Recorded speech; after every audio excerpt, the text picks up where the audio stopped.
On Monday, Khuddam from Maryland region of Majlis Khuddam al-Ahmadiyya USA had the blessing of having a mulaqat with Hazrat Khalifatul Masih V, Ayyadahullah Ta'ala bin Nasrihi al-Aziz.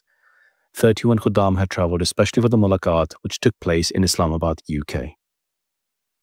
During the mulaqat, the Khuddam were all able to introduce themselves and seek Huzur Anwar's guidance on a range of contemporary issues affecting the youth.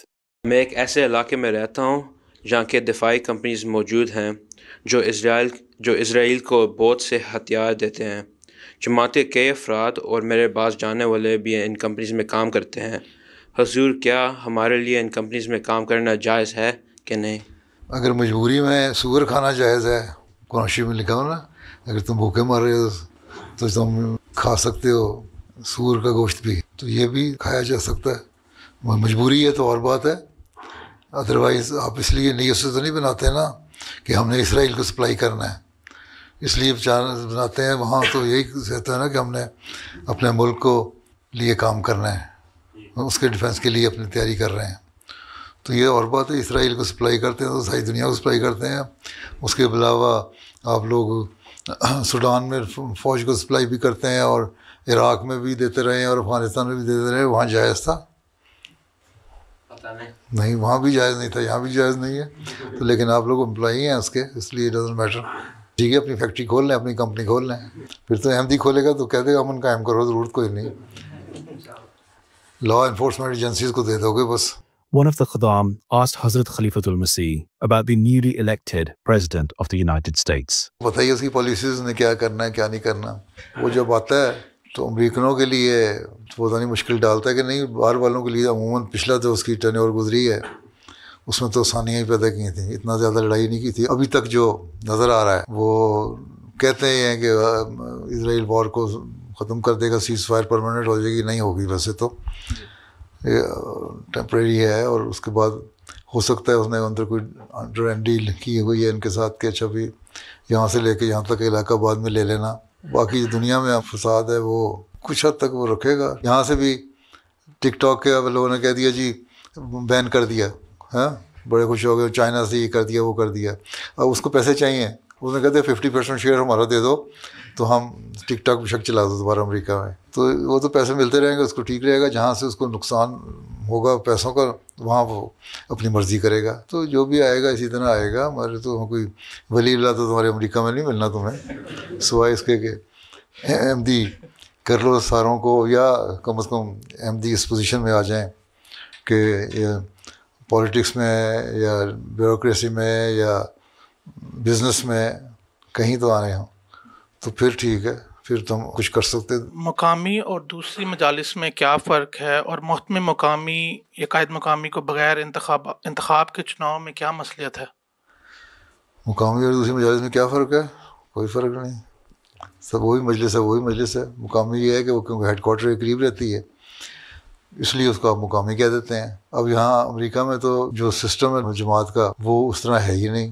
Head quarter وہ وہاں ہے، لیکن امیر آپ کا 4000 میل کے فاصلے پہ رہتا ہے، اور سیکٹری طریقے دی 5000 میل کے فاصلے پہ رہتا ہے. دوسری ویسٹ کوسٹ میں چلا جاتا ہے، ایک اور اس سے بھی ویسٹ کوسٹ کے پرلے کنارے پہ چلا جاتا ہے دوسرا سیکٹری. تو اس طرح بڑی اسکیٹرڈ ہے ساری آپ کی عاملہ نیشنل بھی. لیکن اس کے باوجود کیونکہ سسٹم رکھنا تھا اس لیے انہوں نے کہہ دیا جی وہاں کی جو لوکل جماعت ہے جہاں آپ کا ہیڈ کوارٹر ہے، بہرحال آنا تو پڑتا ہے نا امیر کو، چاہے 2 ہفتے بعد آئے نہ آئیں، بھی لوگ ہوتے ہیں. تو اس لیے اس کو ہیڈ کوارٹر کا نام دے دیا. وہاں کی جو مجلس ہے اس کو مقامی کہتے ہیں. اور یہ ہے کیونکہ کانسٹیٹیوشن میں لکھا ہوا ہے کہ جو مقامی ہے اس کا جو قائد ہے وہ محتم کہلائے گا، اس کو محتم مقامی کہہ دیتے ہیں. تو ذمہ داریاں تو وہی ہیں جو باقیوں کی ہیں. وہ محتم مقامی کی ذمہ داری صرف ایک اس کو ایک ذرا تھوڑا سا ہائر اسٹیٹس اس لیے مل گیا کہ محتم کہلاتا ہے اس کا قائد کے بجائے، لیکن رسپانسبلٹیز وہی ہیں جو قائد کی ہیں. چناؤ میں کیا فرق پڑتا ہے؟ باقی قائدین جو ہیں وہ آپ الیکٹ بھی کر سکتے ہیں، سلیکٹ بھی کر سکتے ہیں، لیکن محتم مقامی جو ہے وہ الیکشن نہیں ہوتا. وہ کیونکہ صدر کی عاملہ کا ممبر ہے اس لیے صدر اس کو خود ہی نامینیٹ کرتا ہے یا ریکمینڈ کرتا ہے کہ اس کو بنا دیا جائے خلیفہ وقت کو. اتنے فرق ہیں، لیکن ذمہ داریوں میں کوئی فرق نہیں. پیارے حضور، بعض اوقات سرجری یا پروسیجر کے دوران کوئی ایسی پیچیدگی ہو جاتی ہے جس سے مریض کو بہت نقصان پہنچنے یا وفات کا بھی خدشہ ہوتا ہے. ایسی صورتحال ڈاکٹر کے لیے بھی اسٹریسفل ہوتی ہے اور دل میں ایسی سرجری سے متعلق خوف بیٹھ جاتا ہے جس سے دوسرے مریضوں کا علاج اثر انداز ہو سکتا ہے. حضور اس بارے میں رہنمائی فرمائیں. چھوٹے حساب والا ڈاکٹر بننا ہی نہیں چاہیے. ڈاکٹر کے حساب مضبوط ہونے چاہیے، سنبھال کے رکھو نروس کو، اور ہمت ہونی چاہیے. ہوتے رہتے ہیں. یہ کہاں لکھا ہوا ہے کہ 100% لوگ جو ہیں وہ آپ کی علاج سے ٹھیک ہو جائیں گے؟ اللہ تعالیٰ سے شفا مانگنے دی. ہو وہ شافی، جب دعا کرتے ہو وہ شافی دماغ میں رکھو علاج کرتے ہوئے، تو پھر یہی ہوگا کہ اللہ شافی ہے. ہم نے جو اپنا اسباب ہیں، جو کوشش ہے وہ کرنی ہے. باقی شفا دینا اس کو اللہ کا کام ہے، ڈاکٹر کا کام نہیں شفا دینا. یہ دماغ میں رہے گا تو دعا بھی نکلے گی. ہو شافی کر کے اپنا پروسیجر کریں گے، آپریشن کریں گے یا علاج کریں گے جو بھی کرنا ہے. تو جب اللہ تعالیٰ دماغ میں رہے گا تو پریشانی دور ہو جائے گی. ہاں ٹھیک ہے نا. خود یا تو ہو نا آپ کو میری اپنی قابلیت سے میں کر رہا ہوں اس کو ٹھیک. آپریشن سے پہلے آپ کیوں کنسنٹ لیتے ہیں مریض کی یا اس کے عزیز اور رشتہ داروں کی؟ اس لیے لیتے ہیں نا اگر کچھ ہو جائے ہم ذمہ دار نہیں ہیں. تو پہلے ہی آپ نے کہہ دیا ہم ذمہ دار نہیں ہیں، پھر پریشان ہونے کی ضرورت ہے. آپریشن روم سے لے جانے سے پہلے مریض کو کہتے ہیں سائن کرو. مریض کی جان نکلنی چاہیے اس وقت. تو یہ پتہ نہیں میرے ساتھ کیا کرے گا ڈاکٹر. مجھ سے کہہ رہے ہیں مر گئے تو کچھ نہیں ہوگا. اسٹریس کیسا. باقی ہے کہ اس لیے آپ انشورنس کرا لیتے ہیں امریکہ میں ڈاکٹر کہ مریض مر گیا تو ہمیں کچھ نہ دینا پڑے. ہو قصور وہ بھی تو انشورنس کمپنی جو مریض کو دے دے. یہی کراتے ہیں نا. یہاں تو انشورنس بھی نہیں ہوتی اس طرح. اب تو امریکہ میں بڑی موج کرتے ہیں ڈاکٹر. اسٹریس کیسا. حضور اپنی ذمہ داری ذمہ داری ہے تبھی جو ہو شافی جو پڑھیں گے تو ذمہ داری اللہ پہ ڈال دیں گے. اس لیے میں نے ایک دفعہ میرا خیال ہے خطبے میں بھی ڈاکٹروں کو نصیحت کی تھی لمبی چوڑی کہ وہ شافی کیا کرنا چاہیے احمدی ڈاکٹروں کو. قرآن شریف میں بھی یہی لکھا ہوا ہے نا. یہی دعا کی تھی نا ابراہیم نے کہ میں جب بیمار ہوتا ہوں تو اللہ میاں مجھے شفا دیتا ہے. حضور میرا 2 سال بیٹی ہے علینا، اور میں حضور سے رہنمائی چاہتا ہوں کہ آیا اسے پبلک اسکول میں داخلہ کروانا بہتر ہوگا یا گھر پر تعلیم دینا زیادہ مناسب رہے گا؟ بعض دفعہ یہ ہے کہ بچوں کو شروع میں وہ پڑھانا شروع کر دیتے ہیں سیکس ایجوکیشن، جینڈر کی ایجوکیشن، یہ فلاں فلاں فلاں. اس کو بچنے کے لیے اگر کرنی ہے ہوم اسکولنگ تو اور بات ہے. یا شروع میں اس کو اسکول میں پڑھاؤ، پھر علیحدہ کر لو. جب گریڈ 5 میں جا کے یا 6 میں جا کے شروع کرتے ہیں اگر، یا 4 میں یا 5 میں، اس وقت نکال کے ہوم اسکولنگ کر لو. شروع کا سال جو ہے اس کو اسکول میں بھیج دو. اس سے فائدہ ہو جاتا ہے. اس کو سوشلائز بھی ہو جاتے ہیں بچے. ہوم اسکولنگ کرنی ہے تو ان کو ٹرپس باہر لے کے جانے پڑیں گے. خود اگر اسکول کے ساتھ نہیں جا سکتے، کبھی ہائکنگ پہ، کبھی آؤٹنگ پہ، کبھی سیروں پہ، کبھی بوٹنگ پہ، کبھی اور جگہ کرنا چاہیے نا. پھر وہ سب کچھ کر سکتے ہیں تو پھر ٹھیک ہے. گریڈ 12 تک تو نہیں وہ سیکس ایجوکیشن پڑھاتے رہتے ہیں یا جینڈر ایجوکیشن یا اس قسم کی باتیں. گریڈ 4 5 6 تک ہی دیتے ہیں وہ زیادہ تر. اسی طرح دماغ پلیوٹ کرنا ہوتا ہے وہ کر لو، دماغ خراب کر دو بچوں کا. اس کے بعد تو ٹھیک ہے. اس کے بعد دیکھ لیں حالات کیا ہیں، پھر اسکول میں داخل کرا دیں. یہ ڈپینڈ کرتا ہے کہ آپ کتنا سنبھال سکتے ہیں بچے کو. خوابوں کی اہمیت کیا ہے؟ ہم یہ کیسے سمجھ سکتے ہیں کہ اللہ تعالیٰ ہمیں خوابوں میں کیا رہنمائی فرما رہے ہیں؟ خوابوں کی جو تعبیر ہے وہ تو ہر ایک کو سمجھ نہیں آ سکتی. اس لیے اگر کوئی خواب دیکھو تو کسی شخص سے جس کی تعبیر آتی ہو خوابوں کی، وہ پوچھ لیا کرو ٹھیک ہے اچھی خواب ہے یا بری خواب ہے. اگر خود سمجھ نہ آئے، نہ بتانی ہو، شرم آتی ہو کسی کو پوچھتے ہوئے، تو پھر یہی ہے کہ جو اچھی خواب ہو یا بری خواب ہو صدقہ دے دیا کرو.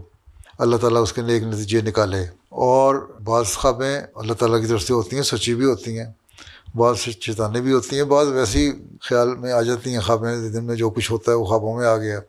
عام طور پہ سائیکیٹرسٹ کہتے ہیں کہ جی ایک آدمی کو ہر رات میں 4-5 خوابیں آتی ہیں.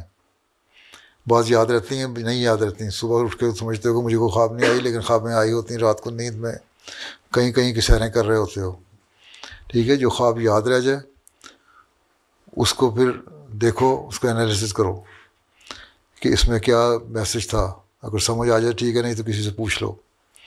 اب وہ حضرت یوسف کے زمانے میں بھی تو اس کو خواب آئی تھی نا بادشاہ کو، اس کو سمجھ نہیں آئی تھی. جو اس کی انٹرپریٹیشن کرنے والے تھے انہوں نے کہا یہ تو خیالی خوابیں ہیں، دماغ کا خیال ہے. لیکن حضرت یوسف نے اس کی تعبیر کر دی. ان کو سمجھ آ گئی کہ 7 بالیاں اور 7 گائیاں، ان کا کھانا اور نقصان ہونا اور زرخیز زمین ہونا اور ڈراؤٹ آنا، یہ سارا کچھ باتیں ہیں نا اس میں. بعضوں کو سمجھ نہیں آتی خوابوں کی، اس لیے تمہیں بھی سمجھ نہ آئے تو صدقہ دے دو، سمپل علاج یہی ہے. اور اگر تو ایسی خواب ہے جو اس میں کوئی میسج ہے صاف طور پہ، جو نیکی کی تلقین جس میں کی جا رہی ہے، نیکی کی باتیں بتائی جا رہی ہیں، تو وہ سمجھو کہ اللہ تعالیٰ چاہتا ہے کہ تم یہ کرو، یہ اللہ کی طرف سے خواب ہے. اور اگر کوئی ایسی بات ہے جس میں کوئی کہا جائے کہ برائی کر لو کچھ نہیں ہوتا، تو وہ سمجھو کہ یہ شیطانی خواب ہے. ایک لطیفہ ہے، ہمارے ہاں ایک بزرگ ہوا کرتے تھے، وہ بڑی فیملی تھی جو پولیٹکس میں بھی بڑی آئی ہے، اور بڑے لینڈ لارڈ ہوا کرتے تھے، نون فیملی ہے سرگودے کی. ان کے ایک احمدی ہو گئے، ان میں سے ایک بزرگ حضرت خلیفہ ثانی کے زمانے میں. ان کے اولاد نہیں تھی، بڑھاپے میں جا کے ان کے ایک بیٹا پیدا ہوا. حضرت خلیفہ ثانی کی دعا سے کہتے ہیں بیٹا پیدا ہوا، اس لیے اس کو ربوہ میں وہ لے آئے. شروع کی بات ہے، ربوہ میں بھی سڑکیں بھی نہیں بنی تھیں، تھوڑے کہیں گھر تھے، اور وہاں اسکول میں اس کو داخل کرا دیا. امیر لوگ تھے، ان کو مائکرو بس WW کی مائکرو بس لے کے دی ہوئی تھی. وہ گھر سے کار پہ آیا کرتا تھا اسکول، جبکہ باقیوں کے پاس ٹوٹا ہوا سائیکل بھی نہیں ہوتا تھا. ربوہ میں لوگوں کے غریب لوگ تھے سارے، 1 یا 2 یا 3 کاریں تھیں سارے شہر میں. تو بہرحال وہ ان کی یہ تھا کہ کچھ پڑھ جائے اور کسی قابل بن جائے. بڑھاپے میں پیدا ہوا ہے لڑکا اور نیک ہو، ہے میرے پولیٹکس میں نہ چلا جائے یا برائیوں میں نہ چلا جائے میرے خاندان کے لوگوں کی طرح. تو اس نے ہمیشہ کہتے نماز پڑھو، مسجد مبارک بھی لے آیا کرتے تھے. اور جب تک ان کی زندگی رہی، جلد فوت بھی ہو گئے تھے وہ جلدی، اور بیوی ان کی فوت ہو گئی تھی. یہ اور بیٹا تھے دونوں، اور ایک ہی گھر بڑا تھا لیکن اس کے باوجود ایک کمرے میں سوتے تھے. ایک دن وہ بیٹا ان کو کہتا ہے، تنگ آیا وہ تو نمازیں پڑھ کے، ابا جی روز کہتے ہیں نمازیں پڑھو. کیا مشکل ہے، تم بھی کہتے ہیں نا بعض دفعہ کیا مشکل ہے نمازیں پڑھو. قائد صاحب کہہ دیتے ہیں نمازیں پڑھو، صدر صاحب ابا اماں کہتے ہیں نمازیں پڑھو. خیر وہ بھی اسی طرح تھا. تو اس کو ایک دن صبح اٹھ کے کہتا ہے کہ ابا جی مجھے رات خواب آئی ہے، حضرت مسلم موعود خواب میں آئے ہیں. انہوں نے کہا بیٹے تم نمازیں نہ پڑھا کرو.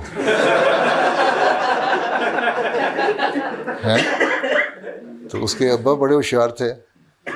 تو انہوں نے کہا دیکھو ہم یہاں کمرے میں رہتے ہیں نا، میرا بیڈ جو ہے وہ دروازے کے قریب ہے اور تمہارا بیڈ دوسری طرف ہے دروازے کے پرلی طرف دیوار کے ساتھ. تو مسلم موعود جو دروازے سے گزر کے میری چرپائی کو جمپ کر کے تمہارے پاس گئے کہنے کے لیے کہ نمازیں نہ پڑھا کرو، مجھے کیوں نہیں کہہ گیا؟ مجھے بھی کہہ سکتے تھے نمازیں نہ پڑھا کرو، میری چھٹی ہو جاتی. جھوٹی خوابیں نہ بناؤ ہیں. تو اس طرح بھی لوگ بس بنا لیتے ہیں. اس لیے آن صلی نے فرمایا کہ جھوٹی خوابیں نہیں کرنی چاہیے، اور خاص طور پہ جب آن صلی کے بارے میں کوئی منسوب کر کے جھوٹی خواب بناتا ہے تو وہ لعنت لیتا ہے اپنے اوپر. اس لیے حقیقت الوحی کتاب ہے مسیح علیہ السلام کی، اس کے پہلے 50-60 صفحے پڑھو نا، اگر وہ میرا خیال ٹرانسلیشن ہو گیا انگلش میں، تو اس میں خوابوں کی کیا خواب ہوتی ہے، کیا حقیقت ہوتی ہے، وہ سارا باتیں پتہ لگ جاتی ہیں.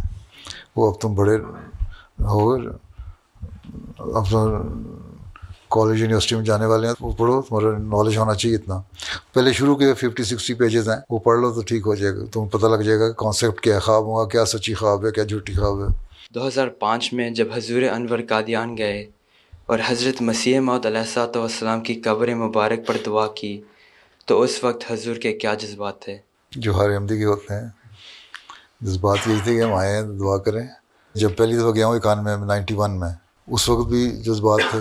حضرت مسلم کی قبر پہ جا کے وہی جذبات 2005 میں تھے، اور یہی دعا تھی کہ اللہ تعالیٰ جہاں انسان کے درجات بلند کرے وہاں آپ کی بنائی جماعت کو بھی ترقی دے اور ہم کام کرنے والے ہوں صحیح طرح. تو جذبات کا اظہار انسان دعاؤں میں کرتا ہے. انسان ہر ایک کی اپنی فیلنگ ہوتی ہے، بعض باتیں ایسی ہوتی ہیں جو بیان نہیں کی جا سکتی لیکن جذبات میں ہوتی ہیں. اور اب تو ویسے بھی اس کو 20 سال گزرنے والے ہیں. As the mulaqat concluded, the Khuddam had the opportunity of having a photo with Hazrat Khalifatul Masih. The attendees were also blessed to receive the gift of pens. اچھا پھر اللہ حافظ.